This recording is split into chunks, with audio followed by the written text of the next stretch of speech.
Alright everyone, buckle up for a story that'll make you question the kindness of strangers, especially your sweet old neighbor. Living alone has its perks, but late nights at the office often left me scrambling for dinner. Enter Mrs. Abernathy, my octogenarian neighbor with a smile as warm as freshly baked cookies. Whenever I worked late, a simple text to her meant a fridge magically stocked with groceries. Seemed too good to be true, right? Maybe. One particularly brutal night, I dragged myself home, stomach growling a symphony of discontent. But there, on my kitchen counter, sat a plate piled high with my favorite lasagna, a dish I hadn't cooked in months. A wave of gratitude washed over me. Mrs. Abernathy, bless her kind soul, had come to my rescue again. The next morning, however, a prickle of unease ran down my spine. A framed photo, usually gracing my nightstand, was gone. I brushed it off as misplaced sleepwalking, but the feeling lingered. Then, a small trinket from my bookshelf vanished. And another. Each missing item escalated in sentimental value, a cold dread settling in my gut. Confronting Mrs. Abernathy felt ridiculous. The sweet old lady wouldn't steal my picture frames, right? Wrong. Her smile faltered for a split second, a flicker of something dark in her usually gentle eyes. Oh, dear, she flustered, must have misplaced them while cleaning. The explanation felt hollow, but I, ever the trusting soul, let it slide. The disappearances continued, replaced by a growing sense of unease. One night, working late, I received a notification, my apartment door unlocking. Panic surged. Rushing home, I tiptoed down the hallway, heart hammering against my ribs. A sliver of light peeked from under Mrs. Abernathy's door. Curiosity, laced with a healthy dose of fear, propelled me forward. Peeking through the gap, I froze. My apartment was illuminated through the open doorway, casting grotesque shadows on the walls of Mrs. Abernathy's dimly lit apartment. In the center of the room, a makeshift altar, a chilling tableau of my missing belongings. And there she stood, Mrs. Abernathy, her sweet smile replaced by a maniacal grin, chanting in a language I couldn't understand. Terror choked a scream in my throat. I stumbled back, knocking over a vase. The sound shattered the silence. Mrs. Abernathy snapped her head towards me, eyes burning with a cold, predatory fire. I bolted, the image of my stolen belongings and her chilling ritual seared into my memory. The police found nothing incriminating at Mrs. Abernathy's apartment. She claimed senility, the missing items a figment of my overworked imagination. But I know what I saw. The kindness of my neighbor was a facade, a mask hiding a darkness that craved more than just groceries. Now, I live with bolted doors and a healthy dose of paranoia. Because sometimes, the scariest monsters aren't lurking in the shadows, they're disguised as the friendly faces next door. Stay safe out there, and never underestimate the darkness that can hide behind a smile. Before we move to the next story, please subscribe if you haven't yet.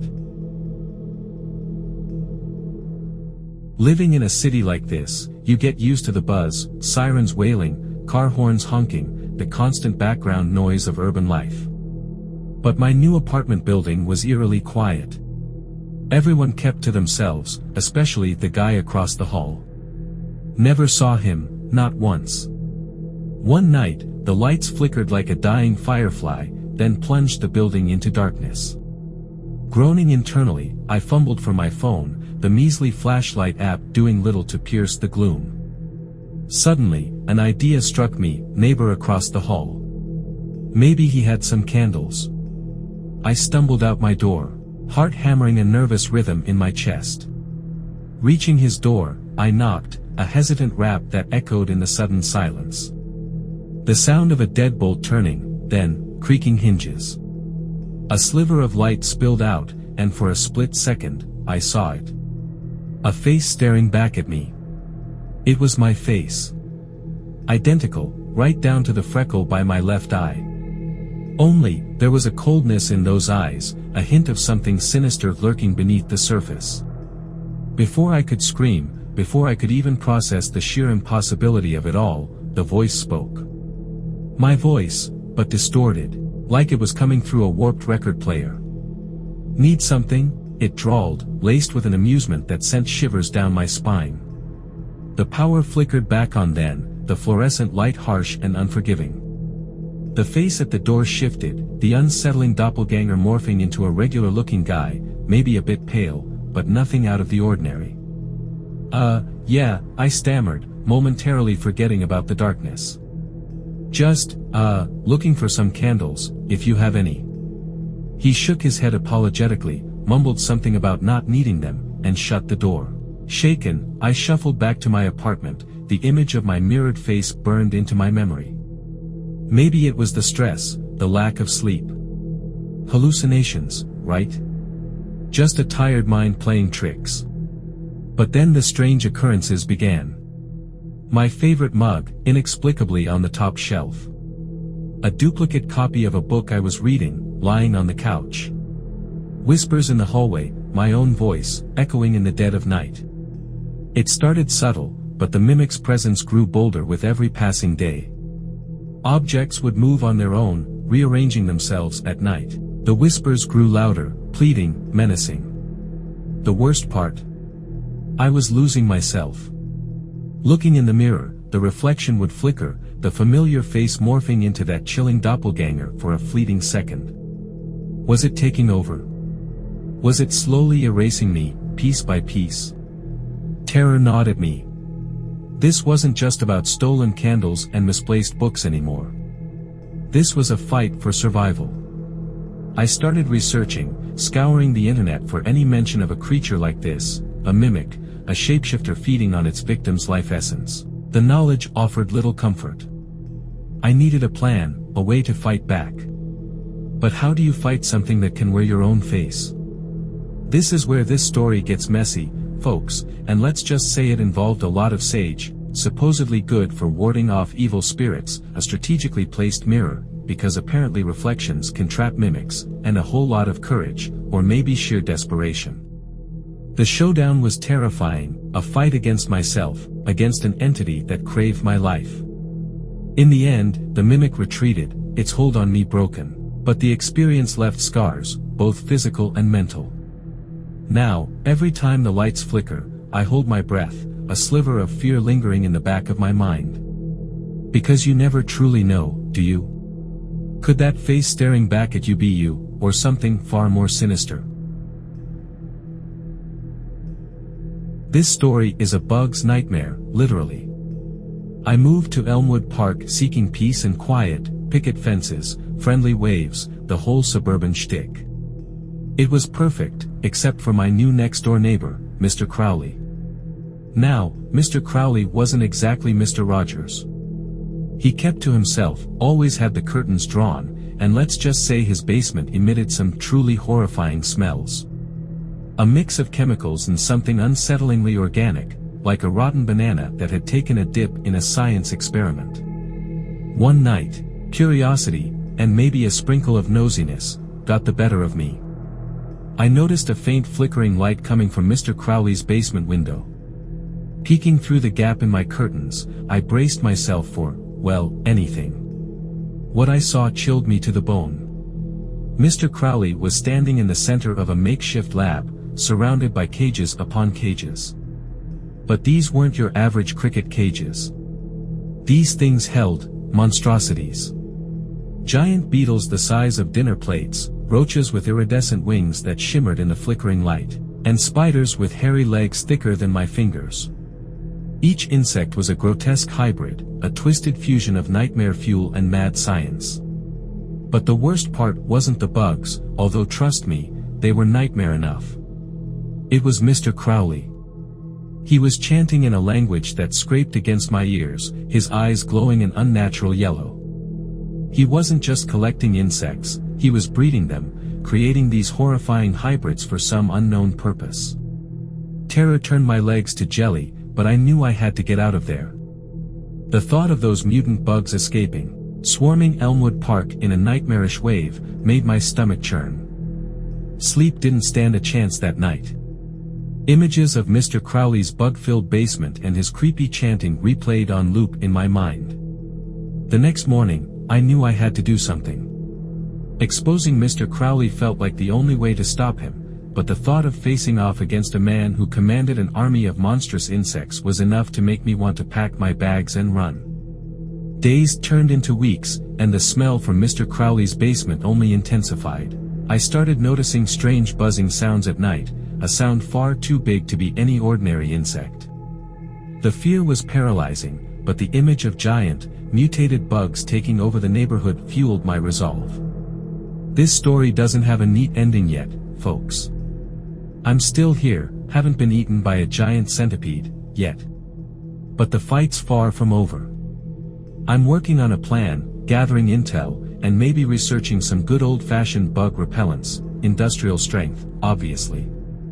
So, here's your takeaway: if your neighbor has a basement that smells like rotten science experiments and houses suspiciously large buzzing sounds, maybe skip the friendly welcome cookies and head straight for the exterminator. Because sometimes, the things that creep and crawl at night aren't just bugs, they're the terrifying creations of a mad scientist with a serious insect obsession. Stay safe out there, and keep an eye on your creepy neighbors. You never know what horrors might be lurking in their basements. Elmwood Creek was supposed to be idyllic: white picket fences, friendly bake sales, the whole Norman Rockwell painting come to life. Seemed perfect, until I met Mr. Crowley, my next-door neighbor. Now, Mr. Crowley wasn't exactly sunshine and rainbows. He kept to himself mostly, his house shrouded in an air of mystery.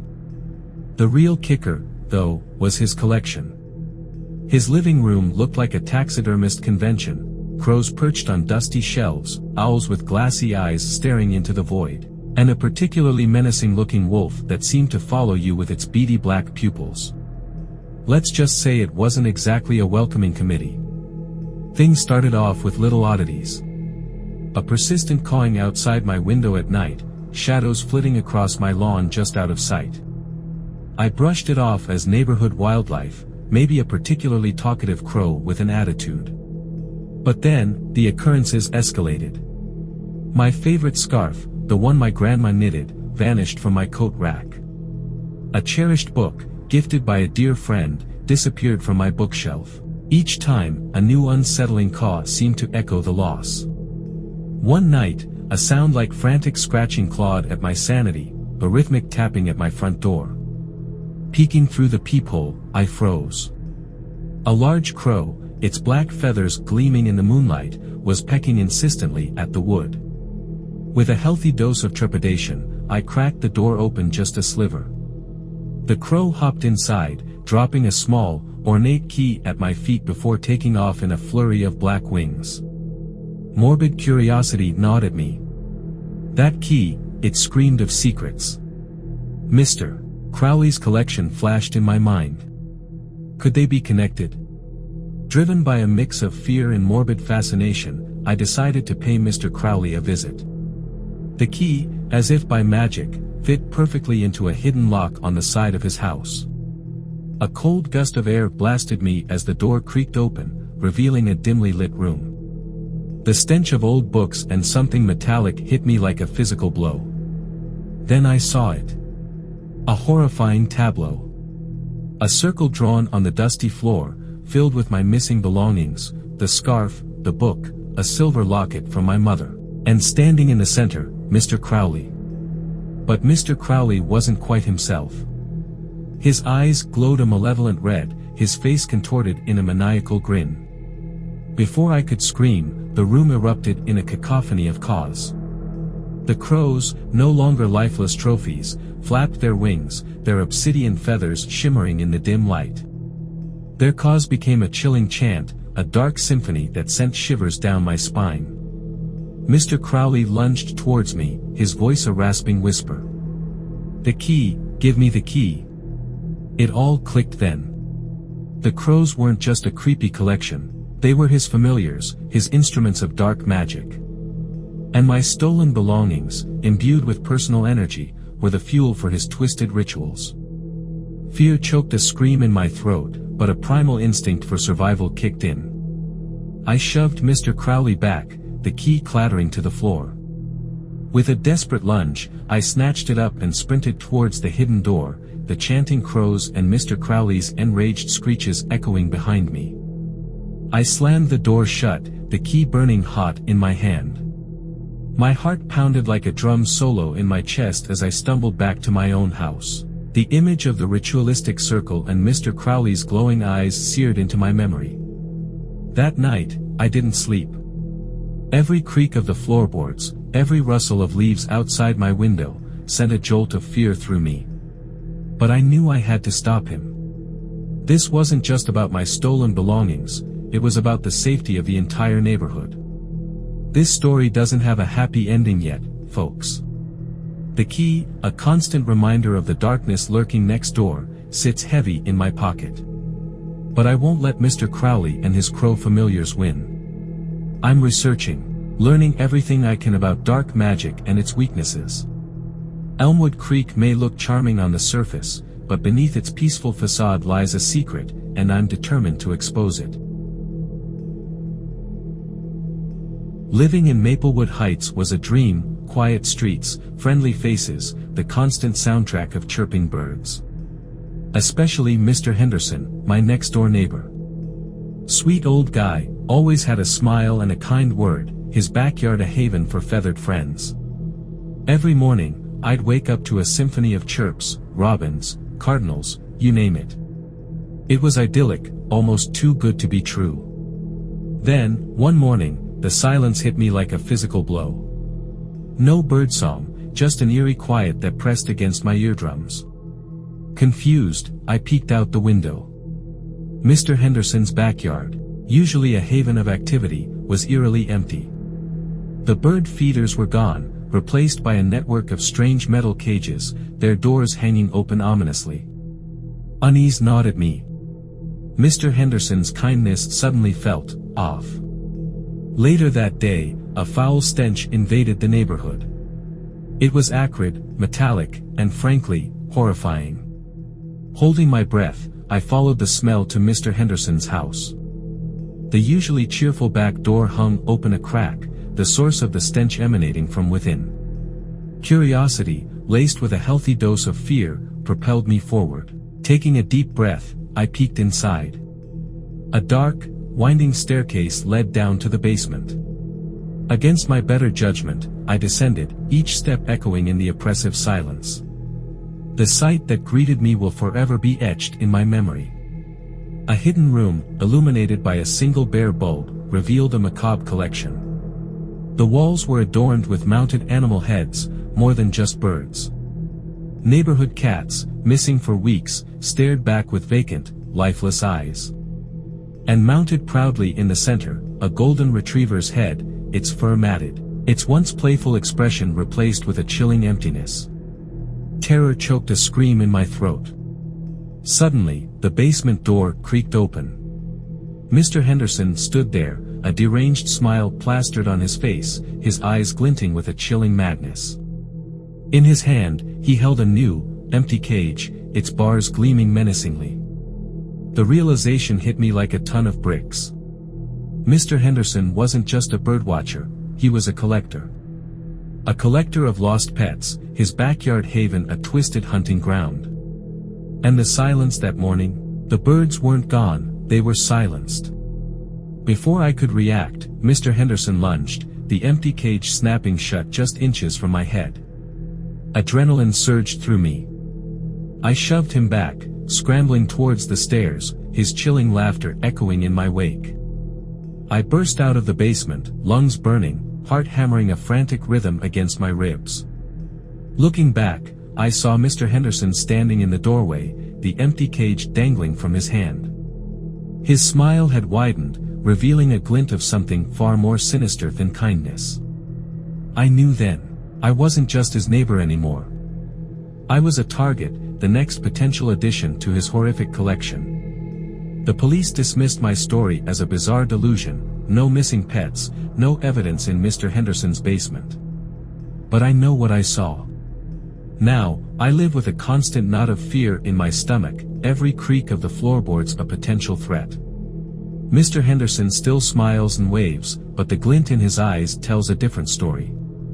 He's still out there, his collection growing. And Maplewood Heights' eerie silence is not a coincidence, it's a chilling symphony of a madman's obsession. Click on the video on your screen where I am telling 7 Home Alone at Night horror stories. It's a thrill you won't forget.